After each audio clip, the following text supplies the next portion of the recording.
My name is Andrew Gorecki, physical therapist at Superior Physical Therapy. And one of the most common questions that I get from people is, what is physical therapy? Your doctor may have sent you to physical therapy or recommended it. You may have had a friend recommend it. But yet, if you haven't had an experience, you might have no clue what physical therapy actually is and does. So I'm going to help shed some light on that. So really, the point of physical therapy is to create an environment inside the body that allows for natural healing. So when our tissues in our body are stressed out, physical stress, friction, compression, strain, tension, those tissues have a tendency to have a limit. And once they reach their limit, they start to break down. And that breakdown process then creates inflammation. Inflammation is our body's way of healing itself. So although helpful, oftentimes the body can overreact with too much inflammation.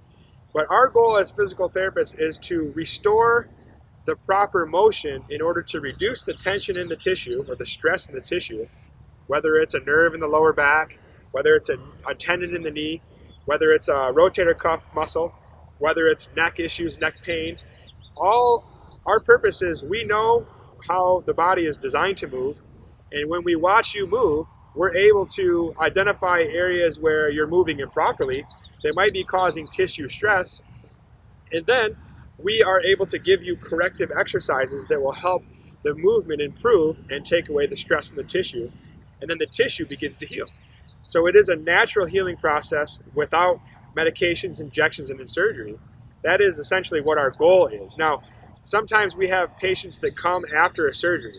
So they've already had the surgery, and now our job is to restore motion and strength in that person. Now, those are really two main categories. One is trying to prevent surgeries, and one is rehabilitating after the surgery. We do both. We use a combination of prescriptive exercise, movements, that might be stretching, balance, and then we combine that with what's called manual therapy. So manual therapy basically means I put my hands on you and I'm trying to facilitate the proper motion. We know that the body is very commonly going to take the path of least resistance, and so with my hands I can help your body take a better path. And then really the most important thing that physical therapy, the third element, is educational instructions on what to do on your own. So we identify by assessing the bad movement, we then teach you how to move better, and we give you education so that you can do that movement on your own at home. So hopefully that helps shed some light on what physical therapy is and can do for you.